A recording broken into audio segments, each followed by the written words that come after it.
Well, here is First Alert Chief Meteorologist Dave Aguilera. Dave, we're seeing some thunderstorms, hopefully some clearing haze out there. Yeah, we really need some rain just kind of clean our skies out there. Most of the storms are just outside of the Denver metro area, so we're still dealing with that heavy smoke hanging in. There's a look at downtown, zoomed in from our Lookout Mountain cameras. We look out our weather window here. So as we go into tomorrow, we have another advisory coming your way for smoke and that type of thing. I want to take you right into the map and show you exactly what we're looking at. Pretty much the same deal we've had all week. Western Colorado into the mountains, the entire Front Range through tomorrow morning. Multiple pollutants with the smoke and the ozone as well. But look at this. We've got some rain just outside of the Denver metro area. We might get a sprinkle out of this coming around Breckenridge over into northern Jefferson County. Let's keep our fingers crossed for that one. But this one's turning into a bigger cell right over Deer Trail Leader here. There is some lightning with this, but we're starting to see some rain actually make it to the ground. The only problem is, as these are beefing up, there's a couple in Wellington and over into Briggsdale, we could see some hail out of some of these storms. And it's not widespread.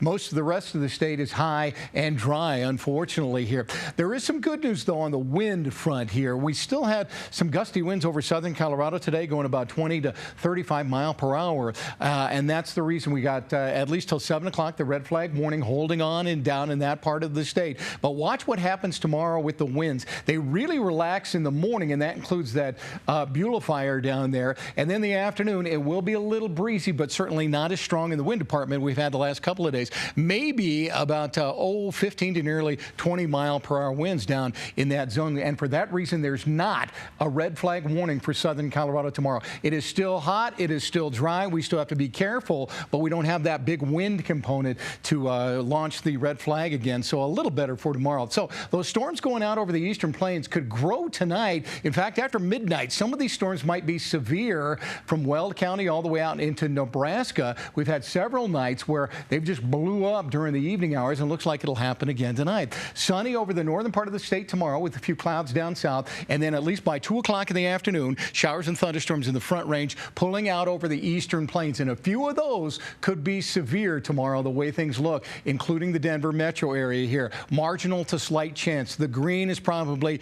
hail and wind. The yellow, hail, large hail, and damaging winds, and maybe 1 or 2 isolated tornadoes might even pop late in the day tomorrow out across the eastern areas of Colorado. I think it'll stay east of the Denver metro area, but it could be heavy duty late in the day tomorrow. Temperature-wise, 90s in the lower elevations and a few 80s here and there, and 70s and 80s in the mountains. Mountains are going to be rather nice, 70s to low 80s. That's not bad for this time of year. 90 in Littleton tomorrow, should be about 89 in Boulder, 91 at Hudson, and some of our Fort Collins friends up here. Fossil Lake, Foxstone, Lake Sherwood, University Acres, all the way over into Rogers Park, upper 80s to near 90 degrees in our neighborhood network up that way. So specifically, Independence Day forecast here for you in the morning will be about 72, 87 by about 1, and about 90 for the high with those isolated storms in the afternoon popping. And then on Sunday, 93, late day storms again.